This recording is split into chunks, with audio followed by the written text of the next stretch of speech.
Assalamualaikum warahmatullahi wabarakatuh. Saya akan menjelaskan apa yang sedang terjadi di kawasan Ancol. Yang terjadi ini berbeda dengan reklamasi yang alhamdulillah sudah kita hentikan dan menjadi janji kita pada masa kampanye itu. Jakarta ini terancam banjir. Salah satu sebabnya karena ada waduk, sungai yang mengalami pendangkalan atau sedimentasi. Ada 13 sungai. Kalau di total panjangnya lebih dari 400 km, ada lebih dari 30 waduk, dan secara alami mengalami sedimentasi. Karena itulah kemudian waduk, sungai itu dikeruk terus-menerus, dan lumpur hasil kerukan itu dikemanakan? Lumpur itu kemudian ditaruh di kawasan Ancol. Dan proses ini sudah berlangsung cukup panjang, bahkan menghasilkan lumpur yang amat banyak, 3,4 juta meter kubik.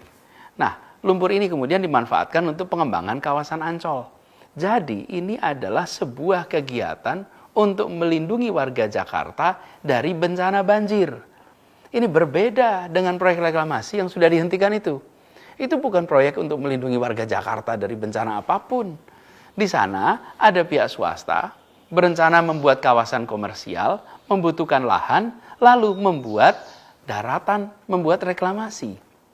Jadi di situ bahkan ada unsur menerabas ketentuan lingkungan hidup, ada unsur hilangnya hajat hidup para nelayan, karena sebagian berhadapan dengan perkampungan nelayan, misalnya di Kamal Muara, di Muara Angke.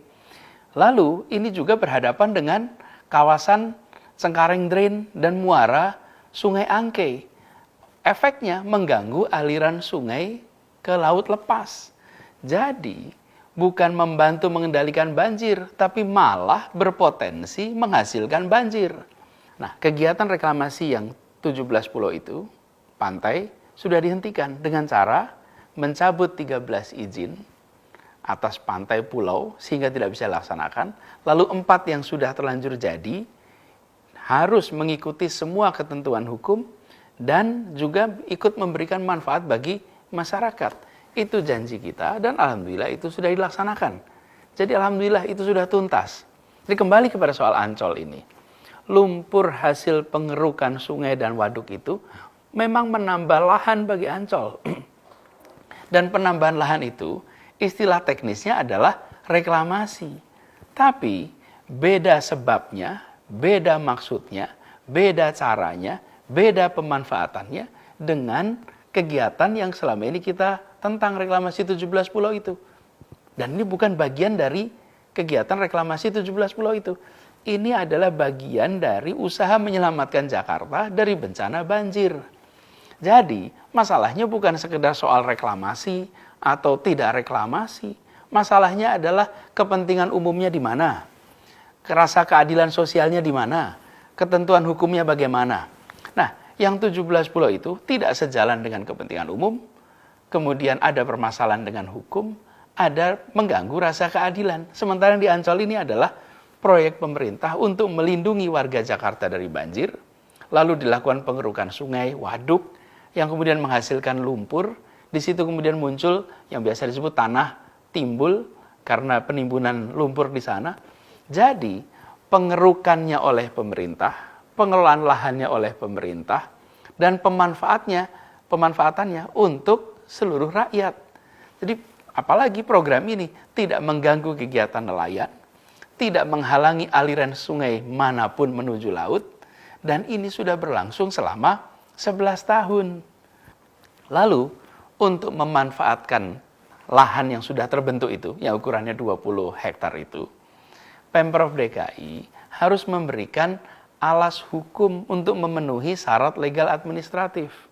Untuk itulah kemudian keputusan Gubernur nomor 237 2020 dikeluarkan sehingga tanah itu bisa dimanfaatkan dan bisa dimanfaatkan segera untuk kepentingan publik.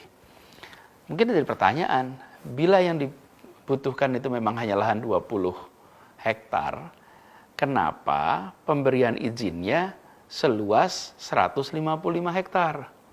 Jadi begini, pengerukan ini akan jalan terus. Pengerukan sungai, waduk, bahkan ke depan penggalian terowongan MRT, tanahnya pun akan ditimbun di tempat ini. Karena itulah ada kajiannya, dan dari hasil kajian AMDAL, lokasi yang dibutuhkan adalah sebesar 155 hektar. 120 hektar di sisi timur, 35 hektar di sisi barat. Yang juga disediakan kawasan yang nanti akan bersebelahan dengan stasiun MRT di Ancol. Jadi, apa yang dikerjakan oleh Pemprov DKI Jakarta, kemudian BUMD milik Pemprov DKI Jakarta, dalam hal ini adalah pembangunan Jaya Ancol, adalah untuk melindungi warga Jakarta dari bahaya banjir.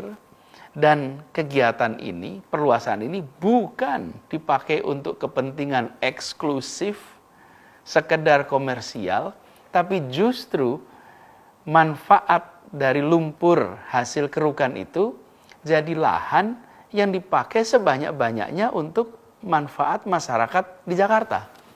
Lalu selama 11 tahun ini berjalan tenang-tenang saja. Mengapa? Ya sederhana, karena penimbunan ini tidak mengganggu kegiatan nelayan. Kawasan ini jauh dari perkampungan nelayan. Kawasan ini berdampingannya dengan apa? Berdampingan dengan kawasan industri Ancol, dengan pelabuhan Tanjung Priuk, dengan daerah pantai Taman Impian Jaya Ancol.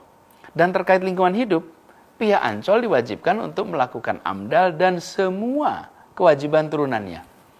Karena itu saya tegaskan bahwa pelaksanaan pengembangan kawasan Ancol ini memang bukan bagian dari proyek reklamasi yang bermasalah itu.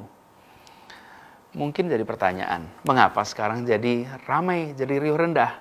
Begini, setelah terbentuk 20 hektar lahan ini, belum punya status hukum, efeknya lahan itu tidak bisa dimanfaatkan. Untuk bisa dimanfaatkan, Pemprov DKI harus mengurus hak pengelolaan lahan. Kemana? Ke Badan Pertanahan Nasional. Dan itu semua membutuhkan persyaratan legal administratif agar lahan ini punya alas hukum dan bisa dimanfaatkan. Itu sebabnya bulan Februari lalu, proses legal administratifnya dilakukan. Dan di kawasan ini akan diambil 3 hektar dari 120 yang direncanakan, dari 20 yang sudah ada, hanya 3 hektar untuk membangun museum sejarah Nabi. Museum sejarah Nabi ini akan menjadi museum yang dibangun di tepi pantai, bagian dari kawasan Ancol, dan museum ini akan menjadi museum terbesar tentang sejarah Nabi di luar Saudi. Insya Allah ini akan menjadi magnet bagi wisatawan bukan hanya Indonesia, tapi seluruh dunia. Nah, untuk itu harus disiapkan semua dokumen legal administratifnya agar pengurusan lahannya bisa dilakukan, agar pembangunan bisa segera dilaksanakan. Lalu mungkin ada pertanyaan, mengapa perlu ada perluasan Ancol? Ya, kawasan ini memang dirancang untuk berkembang sebagai pusat kegiatan wisata. Bukan saja bagi Indonesia, tapi harapannya bagi Asia Tenggara, bahkan Asia. Ancol saat ini ukurannya sekitar 200 hektar. Setiap tahun ada lebih dari 20 juta pengunjung.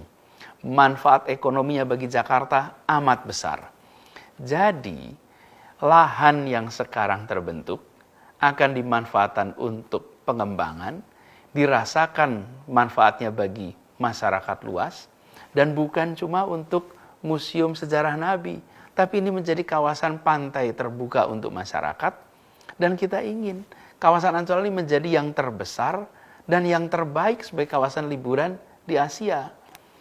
Jadi, dikeluarkannya Kegub ini untuk memanfaatkan lahan yang sudah dikerjakan selama 11 tahun dan sama sekali tidak mengingkari janji.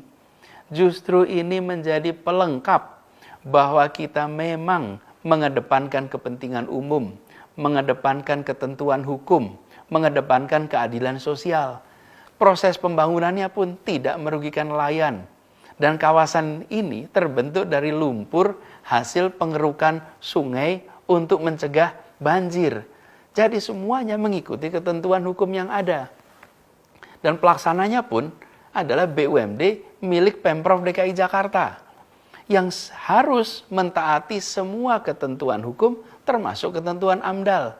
Lalu nantinya menjadi pantai yang terbuka untuk rakyat, kawasan liburan bagi semua. Dan insya Allah bisa menjadi pusat liburan bagi masyarakat Indonesia, bahkan Asia Tenggara. Jadi ini penjelasan saya terkait dengan kegiatan yang sedang berlangsung di Ancol. Sekali lagi saya tegaskan, insya Allah semua janji itu telah dan akan terus dilaksanakan. Semua ikhtiar dilakukan untuk melaksanakan amanah ini dengan sebaik-baiknya.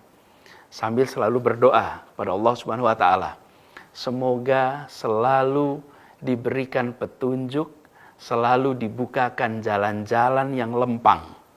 Dan saya berharap dari semua, mohon doakan agar bisa amanah dalam menjalankan tugas ini.